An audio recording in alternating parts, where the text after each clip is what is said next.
दोस्तों दुनिया की दो सबसे बड़ी टीमों भारत और वेस्टइंडीज के बीच जब तीसरे टी20 में करो या मारो का महामुकाबला शुरू हुआ तब अगले कुछ घंटों में गेंद और बल्ले के बीच ऐसा तांडव देखने को मिला जिसने पूरे क्रिकेट जगत को गहरे सदमे में मिला दिया। जी हाँ, जब सिक्का उछला तब टॉस के बाद बने कप्तान हार्दिक पांड्या और उन्होंने वेस्टइंडीज को पहले बल्लेबाजी करने का न्योता दिया।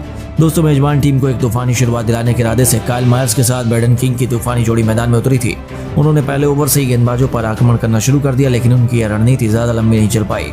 अर्शदीप सिंह ने किंग को चलता कर वेस्टइंडीज को बहुत बड़ा झटका दिया। टीम इंडिया ने अभी से मुकाबले में शिकंजा कसना शुरू कर दिया था, लेकिन अभी नंबर 3 के पायदान पर बल्लेबाजी करने आए निकोलस पूरन ने एक बार फिर से टीम इंडिया की सभी उम्मीदों पर पानी फेरते हुए भारतीय टीम की हालत बद से बदतर कर दी। हालांकि दोस्तों उन्हें दूसरे छोर पर किसी के साथ नहीं मिल पाया।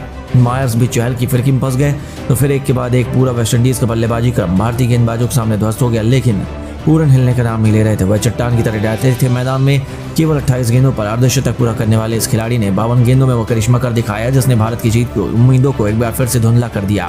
केवल 52 गेंदों पर इस खिलाड़ी ने शतक ठोककर भारतीय गेंदबाजों की जमकर पिटाई की और अंत तक नाबाद रहते हुए उन्होंने केवल 61 गेंदों पर 123 रनों की आछी पारी खेली, जिसमें उन्होंने 9 खतरनाक छक्के और 8 चौके भी लगाए, जिनके दम पर वेस्टइंडीज ने 20 ओवरों में 221 रनों का विशाल स्कोर भारतीय टीम के सामने रखा था। अब भारतीय टीम के स्टार बल्लेबाजों पर इस लक्ष्य को जल्द से जल्द हासिल कर अपनी टीम को जीत दिलाने की अहम जिम्मेदारी थी। इन इरादों को सच करने के लिए रनों की ताबड़तोड़ बरसात करने शुभमन गिल के साथ ईशान किशन की जोड़ी मैदान में उतरी और पहले ओवर से इन्होंने काउंटर अटैक करना शुरू कर दिया। इन दोनों का बल्ला पावर प्ले में जमकर गरजा। 6 ओवरों का बखूबी फायदा उठाते हुए उन्होंने अपनी टीम को 58 रनों तक पहुंचा दिया। जीत की नींव बिछा दी गई।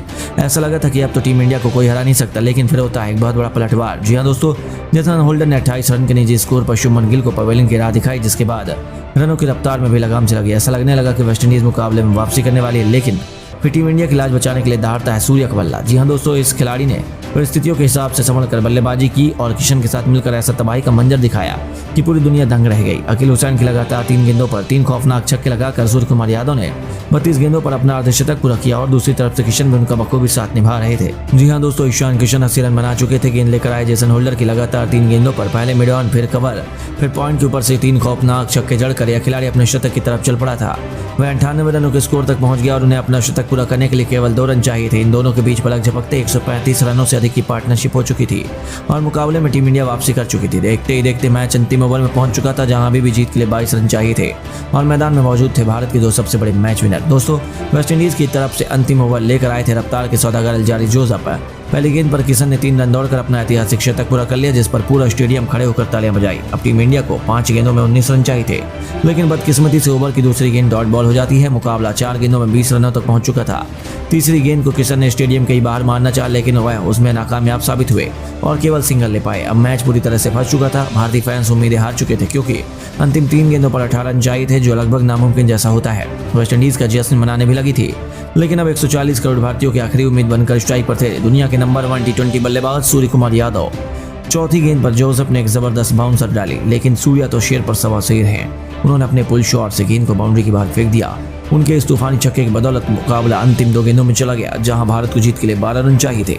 ये काम आसान नहीं था, लेकिन सूर्या ही इकलौते ऐसे बल्लेबाज हैं जो ये करिश्मा कर सकते थे। वेस्टइंडीज के कप्तान ने गेंदबाज से बातचीत की नया प्लान बनाया, जिसके चलते जोसेफ ने ओवर की 5वीं गेंद पर सूर्या से बहुत दूर फेंकी, लेकिन सूर्या अपने अतरंगी अंदाज से रिवर्स स्वीप में इस गेंद को विकेट कीपर के सिर के ऊपर से स्टेडियम के दूसरे स्टैंड में मारकर निराश भारतीय फैंस में जोश की एक नई लहर दौड़ा दी। सूर्या ने लगातार 2 गेंदों पर 2 छक्के ठोककर मुकाबले को बराबरी पर ला खड़ा किया। अब अंतिम गेंद पर 6 रन चाहिए थे। गेंदबाज पूरी तरह से दबाव में नजर आ रहा था। उनके चेहरे पर सूर्या का खौफ था। पूरे स्टेडियम में सन्नाटा था। सोच रहे थे लोग कि अब आखिर होने क्या वाला है, लेकिन सूर्या की आंखों में अंगार थे।